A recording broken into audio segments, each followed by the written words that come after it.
দেখুন দেখুন লাল রং হয়ে গেছে।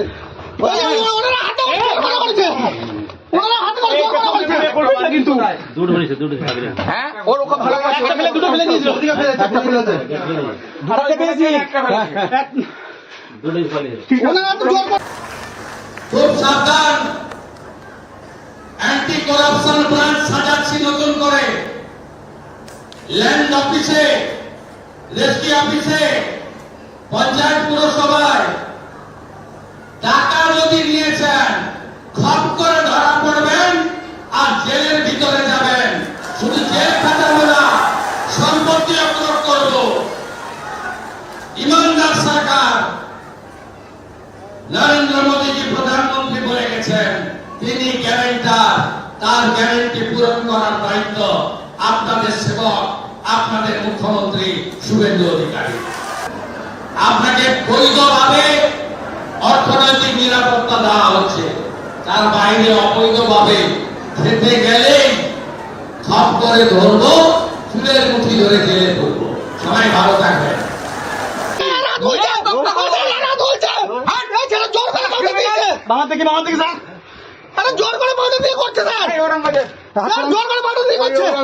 দেখুন দেখুন লাল রং হয়ে গেছে।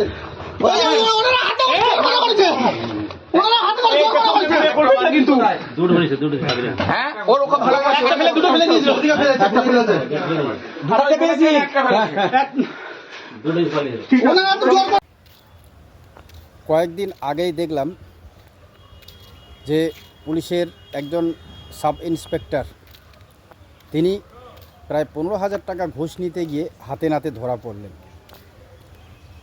এবং এটা সম্ভবত গতকালের ভিডিও। এবং এটাতে দেখা যাচ্ছে যে একজন পুলিশের কনস্টেবল তিনিও ঘুষ নিয়েছেন। যেটা খবর সেটা হচ্ছে 50,000 টাকা, 50,000 টাকা ঘুষ নিতে গিয়ে হাতে নাতে ধরা পড়ে গেলেন।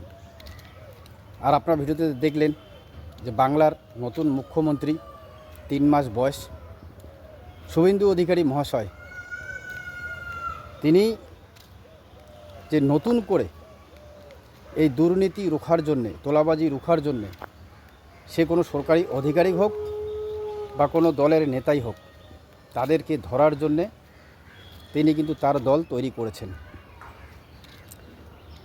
এবং এর আগে আমরা সম্ভবত আমাদের বাংলায় তৃণমূলের রাজত্বে আমরা এই ধরনের ঘটনা দেখিনি। কারণ নিচ থেকে উপর পর্যন্ত তো পুরো দল বলুন, পুরো সরকারটাই বলুন দুর্নীতিগ্রস্ত, তোলাবাজি। এবং সরকারি যে কোনো স্কিম হোক বা যে কোনো চাকরি হোক, তারা তো কেনা বেচাতেই বিশ্বাসী ছিলেন, যার জন্য এই ধরনের ঘটনা আমরা দেখিনি। কিন্তু নতুন সরকারের আমলে এই 3 মাসেই আমরা কিছু কিছু পদক্ষেপ এমনই দেখছি যে সেটা দেখে আমাদের রাজ্যের মানুষের ভালো লাগারই কথা।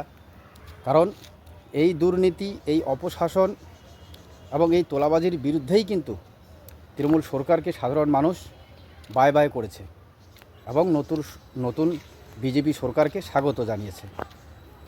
তো যাই হোক বন্ধুরা, এই ঘটনা হচ্ছে যে সাকরাইল পুলিশ স্টেশন, হাওড়া, এবং কি নাজিরগঞ্জ আউটপোস্ট।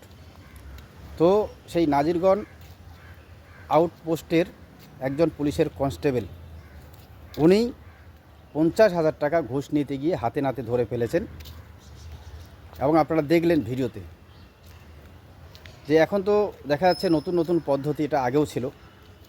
তো যেহেতু আমাদের রাজ্যে ওই যে বললাম তৃণমূল সরকারের আমলে এই সমস্ত তো আমরা দেখিনি, তো এখন নতুন সরকারের আমলে আমরা দেখছি, যেহেতু সরকার খুব কড়া এবং মুখ্যমন্ত্রীও খুব কড়া নির্দেশ দিয়েছেন। তো একটা পাউডার জাতীয়, সেটা হয়তো টাকার মধ্যে লাগানো থাকে আগের থেকেই, এবং সেটা দিয়েই যদি ঘুষ দেওয়া হয়, সেই টাকা যে গুনবে তার হাতের মধ্যেই সেই রং, জলের মধ্যে চুবালে সেই রংটা আর কি জলের মধ্যে উঠবে।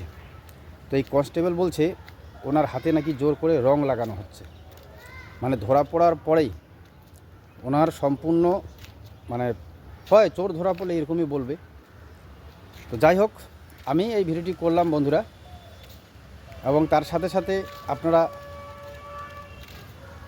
মাননীয় মুখ্যমন্ত্রী শুভেন্দু অধিকারী মহাশয়ের যে বক্তব্য শুনলেন, তিনি আগেই বলে দিয়েছেন যে খুব সাবধান, অ্যান্টি কারাপশান টিম তিনি সাজাচ্ছেন নতুন করে, এবং সরকারি কোনো অফিসেই হোক বা সরকারি কোনো আধিকারিকেই হোক, যদি ঘুষ নিয়েছেন তিনি খপ করে ধরবেন এবং চুলের মুঠি ধরে তিনি জেলে ঢুকিয়ে দেবেন। এবং শুধু জেলে ঢুকাবেন না, এই ঘুষ নিচ্ছেন যেটা প্রমাণিত যদি হয় তাহলে তাদের সম্পত্তিও বাজেয়াপ্ত করবেন। তো বাংলার নতুন মুখ্যমন্ত্রী যেটা বলছেন সেটা করে দেখাচ্ছেন, এবং আমি এই ভিডিও আপনাদের এজন্যই দেখালাম যে এভাবেই যদি দেখবেন, যে এভাবেই যদি প্রায় 30-40টা জায়গায় এইভাবেই যদি ধরা হয় না, যারা দুর্নীতি করছেন, যারা তোলাবাজি করছেন, যারা এরকম সাধারণ মানুষের কাছ থেকে ঘুষ নিচ্ছেন, ঠিক দেখবেন অনেকটা দুর্নীতি কমে যাবে, অনেকটা কমে যাবে। কারণ আমরা বিগত সরকারের আমলে, তৃণমূল সরকারের আমলে এই সমস্ত ঘটনা দেখেই নি যে এরকম করেও ধরা যায়। যারা সরকারি আধিকারিক আছেন, যারা পুলিশ আছেন, যারা পুলিশের সাব ইন্সপেক্টর আছেন, সরকারি কর্মচারী, তারা ঘুষ নিলে যে এভাবে ধরা পড়েন, এটা আমাদের জানা ছিল নি। গত 15 বছরে আমরা দেখেই নি। এই নতুন সরকারের আমলে এসে আমরা দেখছি যে পুলিশ হন বা যেই হন, আপনি যদি ঘুষ নিচ্ছেন, ধরা পড়ছেন, একদম সাটাসাট ধরে ফেলছে। তো যাই হোক বন্ধুরা, আপনারাও আপনাদের ব্যক্তিগত মত কমেন্টে অবশ্যই জানাবেন, এবং তার সাথে সাথে সজাগ থাকবেন। শুধু সরকার সজাগ এবং কড়া পদক্ষেপ নিলে হবে না, বাংলার সাধারণ মানুষকেও সজাগ এবং সতর্ক হতে হবে। কারণ আপনারাও যদি কোথাও এরকম ধরনের শিকার হয়ে যান যে আপনাকে ঘুষ দিতে বাধ্য করা হচ্ছে, তো আপনারাও কোনো না কোনোভাবে হোক তার ভিডিও তৈরি করুন, তারপর দেখুন কি হচ্ছে। কারণ এই নতুন সরকার এবং নতুন সরকারের যিনি মুখ্যমন্ত্রী শুভেন্দু অধিকারী মহাশয়, তার কড়া পদক্ষেপের কথা আপনি তো শুনলেন এবং আপনারা দেখলেন। তো কাজেই সজাগ থাকবেন। ধন্যবাদ।